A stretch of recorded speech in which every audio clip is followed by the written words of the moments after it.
abantu babyakira relatively mu buryo buri very different. So hari ushobora kuvuga ati well ngize nayo mahirwe kuko abakobwa benshi bafite characters zitandukanye, we all have different personalities.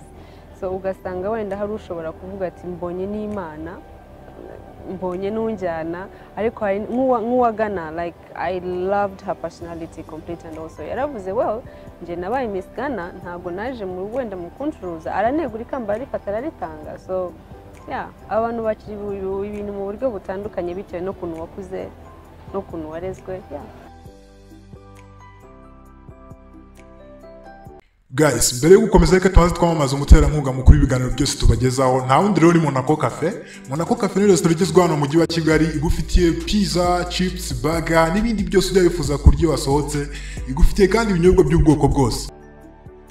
Nuko sinumva ko kubutetwa cyane ari ukuri umukobwa mwiza cyane. Probability ni ukuri mwiza cyangwa se unoroshye. You're easy to get, you're easy to be, attacked. Gusa kuri nje sinakubwira ngo wenda ni iki cyangwa ari iki ngiki, ariko icyo kibazo sindahura nacyo pe.